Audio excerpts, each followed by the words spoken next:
Hi, this is Dr. Mike Chupp, and welcome back to CMDA Matters, the weekly podcast of the Christian Medical and Dental Associations. Well, if you're listening to this week's episode on the day of release, then you are listening on the opening day of our 2023 CMDA National Convention. We have been preparing and praying for this event for many months now, and I really hope that I get to see some of you in person.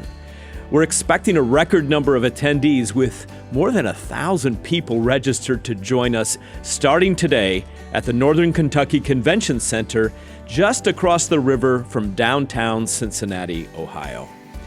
If you've not yet registered, there's actually still a chance for you to attend virtually and participate in all of our live main plenary sessions. Virtual registration is now open, so just visit natcon.cmda.org for more details. By the way, if you're at the convention this weekend, I would love to hear from you just how CMDA has made a difference in your journey as a Jesus follower in healthcare. You can message me on the CMDA Go app or catch me in a hallway or in the exhibit hall or after one of our sessions in the main meeting room. Our guest on this week's episode is Mrs. Cassandra Laymon. She was instrumental last year in helping us get Dallas Jenkins to the National Convention in Indianapolis and is actually one of our exhibitors at the convention this weekend. So I'm grateful that she agreed to join our Vice President of Stewardship, Mr. George Courtney, and me in advance of our big event on the Ohio River this spring. So keep on listening, and we'll be discussing biblically responsible stewardship over the resources that God has entrusted to each one of us.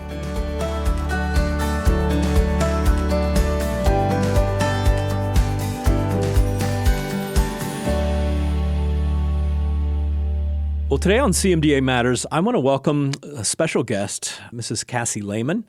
She's the president of Beacon Wealth Consultants and director of institutional sales for LightPoint Portfolios. She's actually a former physical therapist who went on to become a financial advisor. She has been around the block making lots of presentations, including at national conferences for Kingdom Advisors. Some of us are familiar with that organization, the C12 Group, as well as CMDA. And she's been a radio guest on MoneyWise with Rob West and Janet Parshall and In the Market. She partners with business owners and churches to better understand their company retirement plans, to make them as efficient and cost-effective as possible, and to help other financial advisors and business owners to better understand their fiduciary responsibilities in their 401k plans and 403b plans. She's actually also an author, something that she has been working harder on these last 3 years. And she wrote, "I Found Jesus in the Stock Market," and also The Retirement Game for Nurses. You're going to be writing The Retirement Game for Physicians one of these days, Cassie? Oh, you never know. Maybe. Well, I'm joined today to help keep me in a straight line, on the straight and narrow, Mr. George Courtney, who's our Vice President of Stewardship. Welcome, George. Well, thank you, Mike. It's great to be with you today. Well, Cassie, I first got introduced to you and became familiar with who you are and your organization, your company, at the National Convention last year for CMDA in Indianapolis, because you helped us be able to invite someone that is world-renowned and who drew a number of people to come to our national convention. I sat in the back of the convention center there, the room, with two family practice residents who said, "Dr. Chupp, we just want you to know that we only have a little bit of vacation and we would never have come to the national convention if it weren't for the fact that you invited Mr. Dallas Jenkins." So thank you, Cassie, for helping us to invite Dallas to come and be a special speaker. Well, you are so welcome. It was just as exciting for us as it was for your conference attendees. Well, Cassie, we are very grateful for the way that you and Beacon Wealth has invested in CMDA's mission and vision of changing the world through healthcare professionals. And so thank you so much for that. As the president of Beacon Wealth Consultants, tell us just a little bit about yourself and about Beacon Wealth and your role there. Well, our firm started in the late 90s. We've been in business for over 25 years. And my husband, Rick Laymon, our CEO, started our company. And really early on, he learned about faith-based investing. And so that has always been a part of our story. And then we met at an industry conference in 2012. To be honest with you, be transparent, I had been away from the church for over 20 years when I met him. And he was so passionate about faith-based investing, he couldn't stop talking about it. And he wanted me to know about it. And I thought, this guy is just a little too churchy. I was very skeptical about the idea of faith-based investing. I didn't think that it would work. It felt like maybe this is just like a little marketing gimmick. But he really encouraged me to learn about, the Bible and what God says about money. And through that process, that's really what brought me back to the church. It brought me back to reading the Bible, recommitting my life to Christ, which when I wrote the book, I Found Jesus in the Stock Market. That's where that story comes from. It was really learning about faith-based investing that brought me back to the church. So when we got married in 2012, which I call our marriage and acquisition, I joined in with Beacon Wealth and became very passionate about faith-based investing, which we're going to talk a little bit about today. But really what that means is we want to invest in the types of companies and business practices that help people to grow and flourish. I mean, that's at its most basic. And I just got very passionate about that. And really, the way that I describe it, I say that investing is praying with our dollars, right? Because we're not going to invest in a company that we don't want to do well. We want all of these companies to do well. That's why we're investing. But when you put your money in a company, you're praying this company is going to grow and flourish and do more of what it's already doing. And so if you are investing even unknowingly in things, business practices you don't agree with, you're helping them to grow and flourish. And so that idea really had a big impact on me. So my whole client book of business, I moved over to faith-based investing. And now, as you mentioned in my introduction, one of the things I'm really passionate about is working with churches and Christian business owners and other, Christian organizations in their retirement plans to help all of their employees be able to invest in a way that aligns with their faith. Well, Cassie, there aren't too many financial advisors who have in their history that they're a trained physiotherapist. How did you get from physiotherapist to financial planner advisor? It was mostly following God's call, even though I didn't realize at the time that that's what I was doing.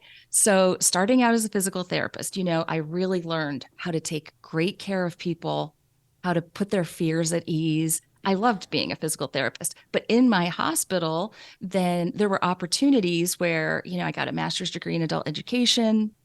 I was working with the client satisfaction surveys and that sort of thing when they said, oh, you should go get your MBA. So I got an MBA in finance. And it was just one step after the other that I just kept doing what I thought I was being called to do. And then when I left the hospital, interestingly, about 6 months later, one of our hospitals closed in our health system. And they brought me back to help educate all of the employees at the hospital about what they were going to do with their finances. And so it is not a path that would seem clear to anyone from the outside, but it's just built over time. And all my skills that I learned, in the hospital, I apply now working with clients in terms of, taking good care of them and being able to educate them and alleviate their fears when it comes up. And maybe give them a greater range of monetary motion, if you will. Yes. Absolutely. Yeah. Cassie, as we've been listening to you, it's evident that you're very passionate about faith-based investing. Why is that important for the Christian? Well, there are a couple of different things that I think about in faith-based investing. One, it has a personal impact, and I have shared with you about the personal impact it's had for me. I feel like when you feel like you're square with God and your money, that is a really good feeling and a good place to be. So that's the first piece. But you also, you can have some impact here on earth with your money today by the kinds of companies that you're investing in. So if you are investing in great companies that are helping other people, you're helping to change the world that we live in to be a blessing. And investing in companies that have great products, they take good care of their employees, they're active in their communities, that feels really good. But there's also an eternal impact, right? So at the end of our lives, we all want to hear, well done, good and faithful servant. And so if we really think about how God would have us invest his money, because it is, even though it's hard for us to think about that in that way, we really want to have an eternal impact. So I think there's a lot of ways that we can think about the positive impact that our money can make. How has faith-based investing transitioned or changed maybe over the last 5 to 10 years, and where's it headed? What is the opportunities? Well, it's a very exciting time. So back when we got started in the late 90s, there was, I think, only one fund company that we would call a faith-based fund. And so by the time I came into the space, more around 2012, there were a couple more fund companies. And it's been interesting to be in this space for the last 10 years and just see how many more advisors are committed to more of a faith-based approach to investing. That's growing exponentially every year. And also the companies that are offering more funds. And, how do we get more offerings? This is how we vote with our dollars. If you're invested in faith-based funds and faith-based companies, it helps them to grow. It helps firms to see that this is where the interest is. We need to have more of that. And we really can gain momentum together to have more and better products over time. So I think it's really exciting. I think we're hitting a tipping point where it's just going to get bigger and bigger over time. For our listeners today, I'm sure there's someone out there thinking, I wonder if the yield on my investment is as good as it is if I was just investing in the market and not considering faith as a part of my investment strategy or working from that direction. What would be your response to that today, Cassie? Well, I will admit to you that was my fear as an advisor when I was starting to move into this space. So I had already gotten to the place where I said, okay, I do believe this is how God wants me to invest my money, but I also need to be a good fiduciary to my clients. So I can't say to them, oh, invest this way and you're going to not make as much money, but that's okay. I mean, you have to be a good fiduciary also. It's a mix. So there have been a lot of studies done about values-based investing that show that just because you're investing according to values, and often that means removing some companies from the lineup, that you can still have a very competitive return. One of the screening companies that we work with, when I say screening, I mean that helps us decide what kinds of business practices to invest in. They have done studies over the last 2 decades that show if you compare the S&P 500 to a screened portfolio over that time, the returns are almost the same. Wow. So I give people that encouragement and that peace that investing this way does not mean that you have to sacrifice returns. And in fact, if you think about this in the long term, if you are eliminating companies that maybe are going to be in business practices that are not ethical, they're facing lawsuits and those sorts of things, it's potential that you could even do better over time, right? Mm-hmm. So you want to be really looking at companies who are making a great impact. And I think that will always be a good investment. Cassie, I wanted to ask, another term or phrase for this kind of investing is biblically responsible investing. And I know that phrase because our board has spent the last probably 3 or 4 years taking a deep dive for CMDA. The last thing we want is any one of our members or someone else out there, especially on the other side in terms of some of these issues we believe in, saying, well, but wait a second, you're investing these things with your CMDA's money. But when people come to the table and they talk to you about faith-based investing, I'm sure there's quite a diversity of perspectives on what that means. Mm-hmm. How often does it have nothing to do with biblical ethics and or what we biblically consistent bioethics like sanctity of life and issues of pornography and marriage as defined? How often is it totally has nothing to do with that in a client's mind? So one of the questions we will always ask someone that we meet for the first time, we'll say, are there any companies or business practices that you would prefer not to invest in because of your faith or other values. And sometimes they have a specific idea about that. But oftentimes they'll say, I don't know what you're talking about. What do you mean? I can go back and explain to them our philosophy about investing and these different things that we're looking at, like abortion and pornography and addictions. And, they might say, well, it doesn't say in the Bible, don't invest in cigarettes, in tobacco. But then I'll explain to them, a story about the way tobacco companies grow is by getting kids addicted to cigarettes. So, is that specifically biblical? Perhaps not, but we tie that in with not doing anything that would cause our brother to stumble. So we're just looking at how can we be a blessing in the world. And oftentimes, individuals don't really know even the questions to ask about this.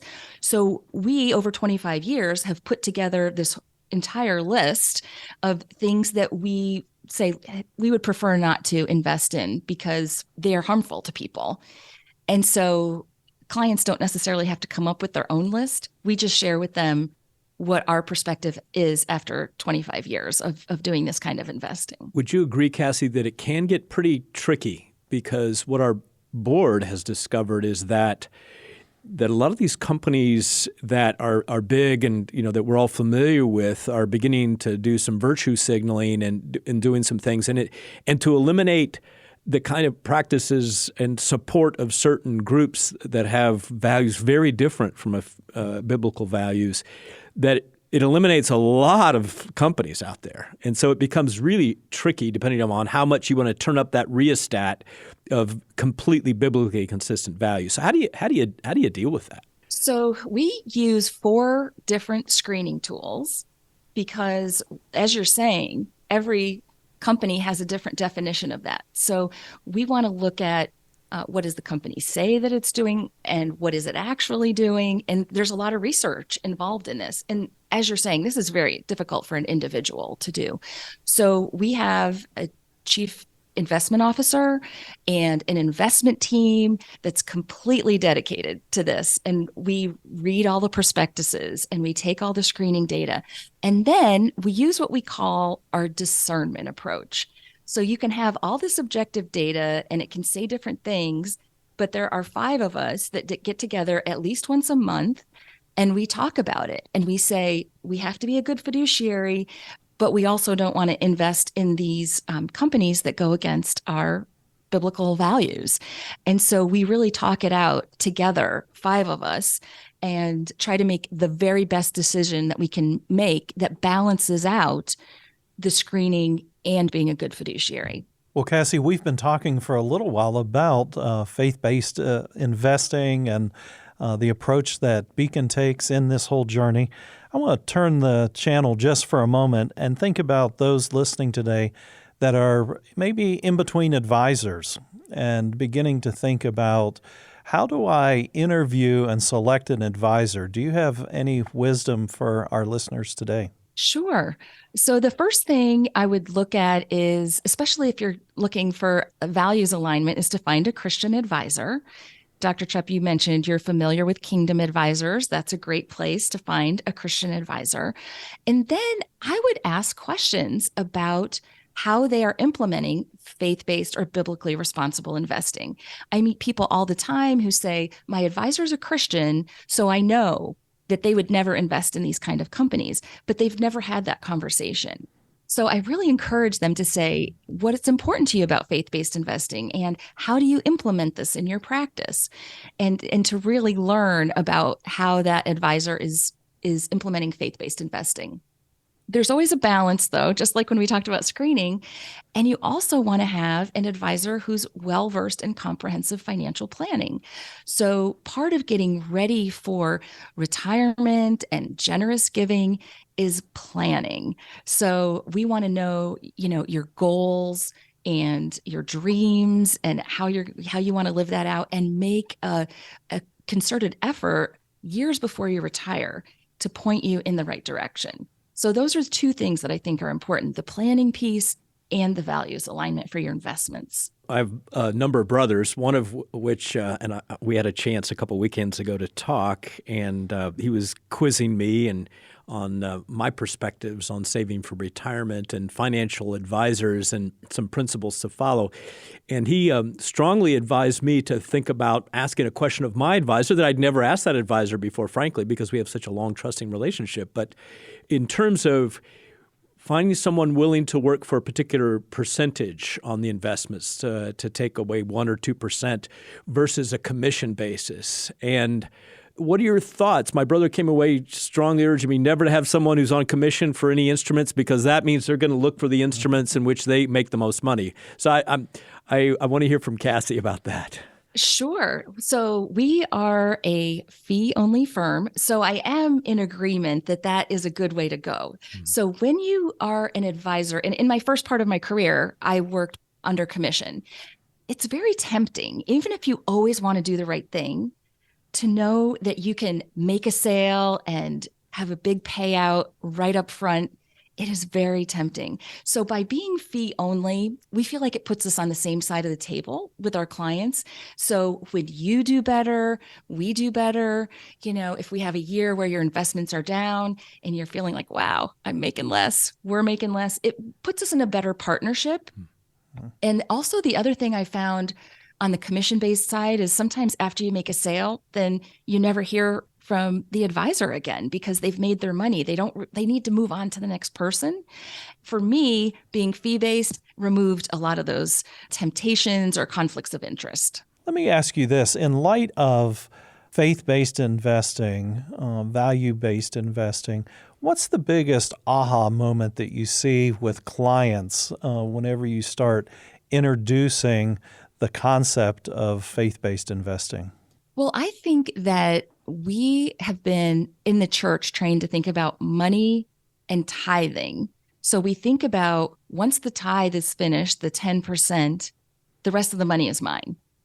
But when we think about values-based investing, right, if God owns it all, there's really this other piece of what's happening with the 90%.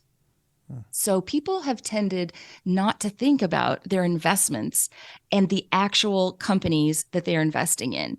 And one of those reasons, for example, is, now mutual funds are very big. Everybody's not investing in an individual company, right? Years ago, you knew the company, what they were doing in that company. Maybe you knew the owner of the company.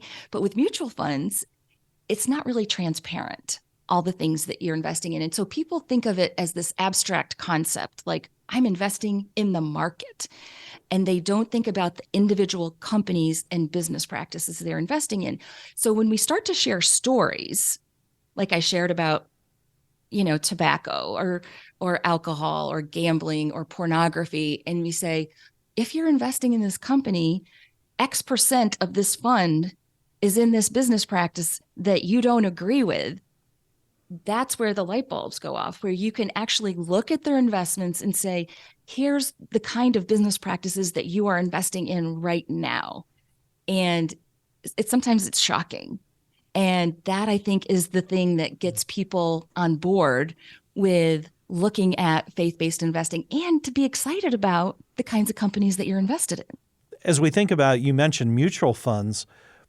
Is the whole move to the growth in mutual funds caused a greater challenge in order to invest from a faith-based perspective, or is there mutual funds out there that would align with the faith value investment strategy?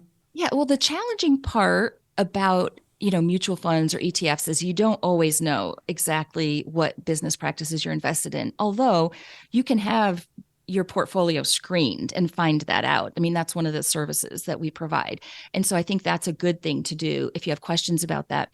But the truth is there are more and more funds that are available. The average investor doesn't always have the amount of money to invest that makes it wise to be in individual stocks.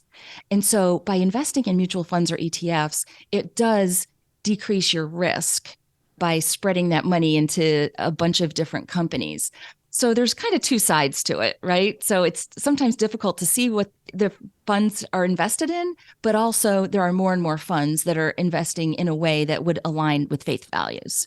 Cassie, I wanted to ask, over the years as I was serving overseas as a cross-cultural missionary and was faith-based support, really relied heavily on the generosity of God's people. Occasionally, I would get a message from one of my donors, Mike, I'm coming up on retirement, and I'm afraid to tell you I'm not going to be able to support you anymore. Now, praise God, in a couple of those situations, what they realized is that they had underestimated how well they would do in retirement, and they came right back on board a short time later, but for many not. So what advice would you have for our listeners who are supporting those doing ministry, faith-based ministry, on how they can prepare to continue to be able to give generously in the future, even after they slow down in their professional lives, their working lives, but still want to give for God's work? Yeah, there's two things I would say. First, plan. So working with your financial advisor, and one of the things we always plan for is how much are you going to need in retirement? And we think about expenses, but your giving should also be a part of that, right? We include that as part of, your financial plan. So thinking ahead about how much I'm going to need to also be able to continue to do the giving that I want to do. In addition to that, there are some tax efficient strategies that can be used in retirement, right? Like giving out of your IRA, or, there are all kinds of tips, especially I'm going to direct you towards George in the Stewardship Development Department at CMDA. There are all kinds of great tax efficient ways that you can give that makes a lot of sense. And so those two things in combination, planning for the giving ahead of time, but also using tax-efficient strategies for your giving, I think will really set you up for being able to continue the kind of generous giving that you want to do in retirement. Well, I want to thank you for joining us today, Cassie, on CMDA Matters. How can folks get in touch with you if they have any questions or want to check more out about Beacon Wealth? Sure. You could just go to our website, beaconwealth.com, and you can learn more. If you are with an organization, you could go to lightpointportfolios.com. And so that's a way, we have kingdomk.com for 401ks. There are lots of ways you can reach us that way, depending on what your needs are. And we would love to have a conversation and help people who are interested in bringing their faith values into their investing. Thank you so much for being with us today, Cassie. As always, it is enlightening and informative, and our lives have been made much richer today because of your time and investment with us. Well, thank you so much for having me.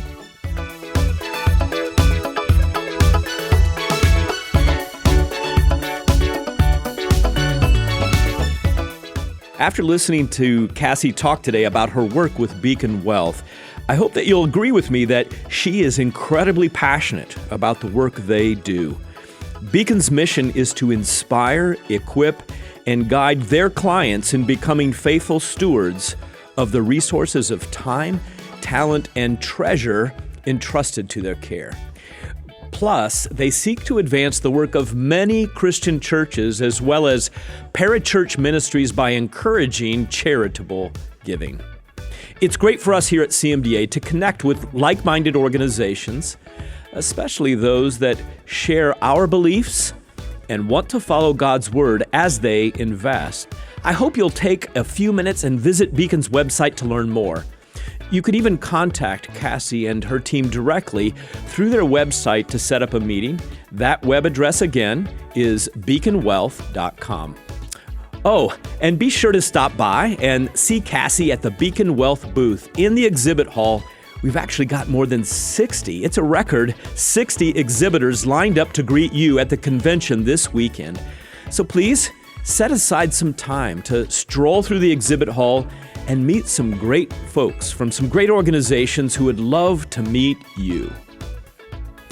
It worked out perfectly for George to join me as co-host for this interview, because being good stewards of the gifts that the Lord has given to us is also a major focus of the work that George and his stewardship department do each and every day. They would be glad to talk to you about the resources that we have available to be good stewards, and how to protect your assets, and how to provide for your loved ones, all while building God's kingdom.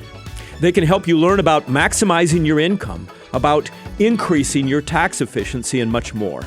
CMDA's stewardship team has a combined 80-plus years of experience helping people steward their resources and live generously, and they're here to serve you. You can just email them using the address stewardship@cmda.org. You can also take the time to call them using 888-230-2637 or visit our website, cmda.org/giving.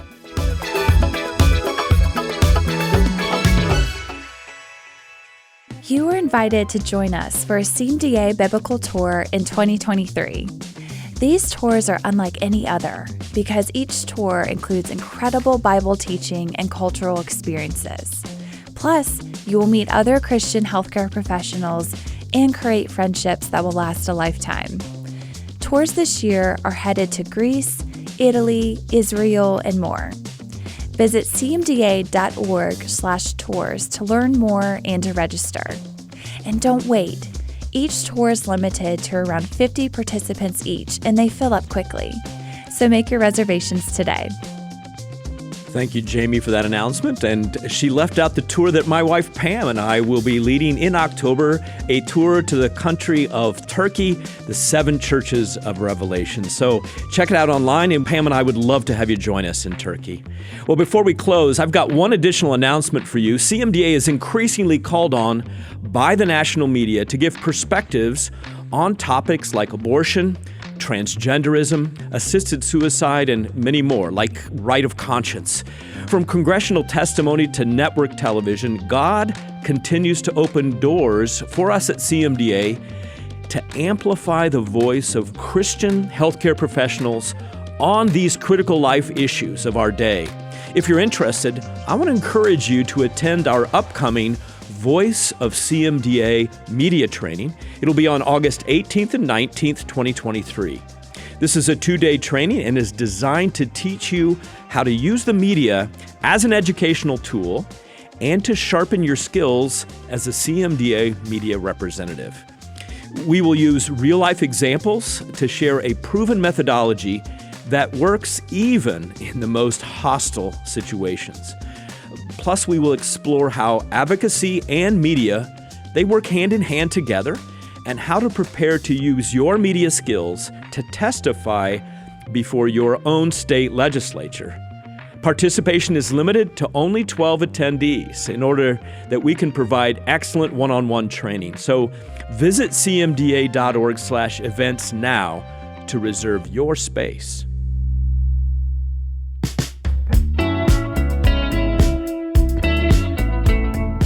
God willing, I'll be back next week with an interview that will be hot off the presses from this weekend's convention.